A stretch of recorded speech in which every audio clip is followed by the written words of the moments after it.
Father made me unwelcome in his new house and chose his new family over me, so I told him that he could just forget I existed, and I do the same. I've been living with my mom since my mom said I'm grounded for 2 weeks for swearing at my dad, stating that nothing justifies swearing at your own father. It's the first time I've been grounded in my life. Then, it was my dad's turn to talk. He said I was being immature and unfair. He explained that he has other important people in his life now, so he can't give me the same attention as before. I tried to talk, and my mom told me to listen quietly and that I'd have my chance to speak later. He mentioned that I act like everything has to be according to my will and circled back to the school situation. He told my mom that I talked to my grandparents and uncles, and my mom got upset about that, adding another week to my grounding. When I tried to complain, she said she was disappointed in me for not understanding that I should respect my parents' decisions. So I figured it would be better not to argue further, as it would extend my grounding. So, I'm grounded for 3 weeks now, both for swearing at my dad and not respecting his decision. Finally, he said he's always done everything to be present and give me the best he can. He said he feels unjustly treated after years of dedication, and I treat him like he's done nothing for me. I agree that he was very present and dedicated until recently, but I can't feel that anymore. When I started talking, my mom said if my tone got aggressive, the conversation would end,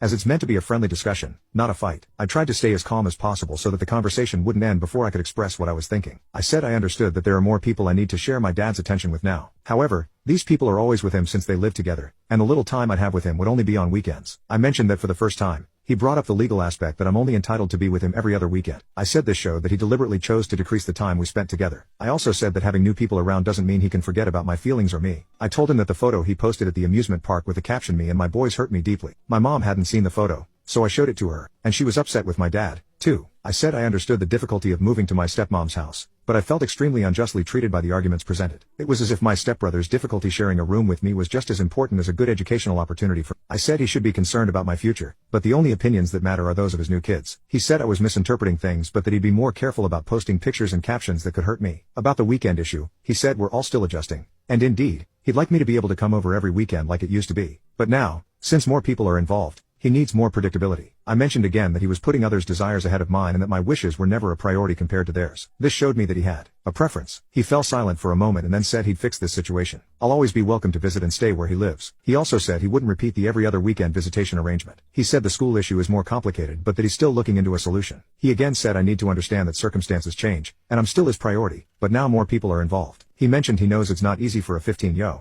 but I'm smart enough to know he's speaking the truth. He invited me to spend the weekend with him, but I declined, saying I don't feel welcome at this moment. He said he loves me and that if I ever doubt that at any point, I can call him. So, that's where we are. We're at a bit of an impasse. He's been sending me several messages daily to show he's there for me. I feel like I'm being a bit unfair to him. On the other hand, I feel like his new family doesn't want me around. Update 3. My mom already lifted my punishment. I didn't stay grounded for that entire time. I got closer to her during those days of punishment, which was good because we talked a lot. My dad continues to message me every day. He's been making an effort to ensure I don't feel rejected. Last weekend, I went to my stepmom's house, and it was interesting because I think I finally understood that my dad was right. I was being spoiled and trying to force my move there. I was there on Saturday afternoon, and a neighbor kid came to talk to my stepbrother, and I overheard part of the conversation. The neighbor asked if he could sleep over, and my stepbrother said no because I was there. I felt really bad about that. It was probably the first time I understood that my presence there would impact a lot for everyone in the house, and I was being really selfish by not putting myself in their shoes and understanding this. My stepmom married my dad with certain expectations for their life, and suddenly, I unilaterally wanted to change that life, and they probably can't afford a bigger house in the same neighborhood to accommodate me. Of course, if something happened to my mom, they'd take me into their home. However, forcing a situation that they likely discussed before getting married was wrong and selfish. I think I was too focused on the ends justifying the means. I value my education a lot, so I was trying to force a situation that would, at the very least, be unpleasant. I was also selfish when I demanded that my dad include me in everything,